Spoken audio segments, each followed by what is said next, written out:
1000 கோடிலாம் பார்த்துட்டாரு. இன்னும் 2000 இருக்கு, 3000 இருக்கு, 4000 இருக்கு. பல ரெக்கார்டுகள் நம்ம பண்ண வேண்டியிருக்கு சார். நம்ம மீன்ஸ் நீங்க அதில் நானும் சேர்ந்துக்கலாம். அனி இஸ் மை ஃப்ரெண்ட் அப்படின்னு. என்னுடைய உயிர் நண்பன், rock star, the most eligible bachelor Anirudh. ஆக்சுவலாக அனி சாரும் நானும் பண்ணுற 8வது படம் அவர் சொன்ன மாதிரி நாங்கள் 8 படம் பண்ணியிருக்கோம். அது இல்லாமல் ஏகப்பட்ட ப்ரோமோ வீடியோ பண்ணியிருக்கோம். பட் இந்த எக்ஸ்பீரியன்ஸ் வந்து எங்கள் 2 பேருக்குள்ளே இருக்கிறது வந்து ஒரு ஹீரோ, மியூசிக் டைரக்டர், ஒரு ஆர்டிஸ்ட், டெக்னீஷியன் அப்படி இருந்ததே கிடையாது. இது என்றைக்குமே அந்த ஃப்ரெண்டுன்றதுக்கும் ஒரு ஸ்டெப் மேலேன்னு நினைக்கிறேன். எனக்கு அவர் அவ்வளோ பிடிக்கும்.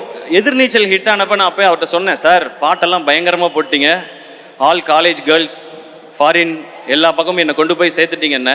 அவர் அவ்வளோ ஸ்வீட்டாக திரும்ப ஒரு பதில் சொன்னார், இல்லை சார் நீங்கள் தான் என் பாட்டை கொண்டு போய் பிஎன்சியில் சேர்த்துருக்கீங்கன்னு சொன்னார். எல்லாரும் கேட்பாங்க உங்கள் 2 பேர் காம்பினேஷனோட சக்ஸஸ்க்கு என்ன ரீசன்னு. இதுதான் ரீசன். நான் அவர் தான் காரணம்னு சொல்லுவேன், அவர் என்ன தான் காரணம்னு சொல்லுவார். பட் முழு காரணம் அந்த ஆள் மட்டும்தாங்க. நமக்கு என்ன தெரியும் பாட்டை பற்றி? அவராக பாட்டு போட்டு இதுதான் பாட்டுன்னு அனுப்புவார். அவர் நடுவில் சொன்னார், நான் வந்து ஃபீல்ட் அவுட் ஆனாலும் எஸ்கேக்காக அதெல்லாம் வாய்ப்பே கிடையாது. இன்றைக்கி ஷாருக் கானில் ஆரம்பித்து எல்லாருக்கும் பாட்டு ஹிட்டு. 1000 கோடிலாம் பார்த்துட்டாரு. இன்னும் 2000 இருக்கு, 3000 இருக்கு, 4000 இருக்கு. பல ரெக்கார்டுகள் நம்ம பண்ண வேண்டியிருக்கு சார். நம்ம மீன்ஸ் நீங்கள் அதில் நானும் சேர்ந்துக்கலாம். அனி இஸ் மை ஃப்ரெண்ட் அப்படின்னு. ஸோ நீங்கள் உங்களோட மியூசிக் அது கொடுக்குற எனர்ஜி நாங்களாம் அடிக்கடி சொல்லுவோம். எல்லாருமே கேட்குறாங்க, ஏன் அனி இன்னும் கல்யாணம் பண்ணிக்க மாட்டேன்றாருன்னு. நாங்களும் கேட்டிருக்கோம். அனி சார் கல்யாணம் பண்ணுங்க சார், எங்களுக்கு மட்டும் 8 மணி ஆனால் வீட்டிலேருந்து ஃபோன் வரணும், எங்கே இருக்கீங்க, எப்போ வருவீங்க அப்படின்னு ஃபோன் வரணும்.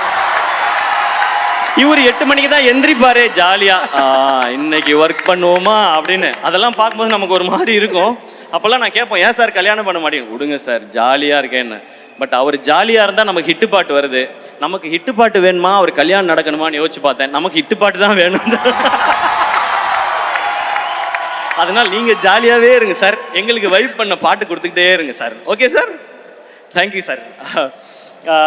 அனி அவ்வளோ ஸ்பெஷல். அனியோட எந்த அளவுக்கு க்ளோஸ்னா, இப்போ நான் போய் கேட்டேன்னா எந்த படம்னாலும் உடனே ஓகே சொல்லுவார், நோ ப்ராப்ளம் சார் பண்ணிடலாம் சார்னு. ஆனால் அவருக்கு நாங்கள் கொடுக்குற ரெஸ்பெக்ட், அவர் இன்னைக்கு வளர்ந்துருக்க அந்த க்ரோத், அந்த ஸ்டேச்சர், அதுக்கு நான் கொடுக்குற ரெஸ்பெக்ட் நான் அப்படி போய் கேட்கவே மாட்டேன். நான் எப்போ கேட்டாலும் பண்ணுவார். பட் அவருக்கு அந்த ஸ்டேச்சரை கொடுத்து அப்ரோச்னா, இவர் இவ்வளோ பெரிய மியூசிக் டைரக்டர் நம்ம போய் கேட்குறோன்னா அதுக்கேற்ற ப்ராஜெக்டோட தான் போய் கேட்கணுன்றதான் எங்களுக்கு எப்போவுமே தோணும். அப்படி தான் சார் இருப்போம்.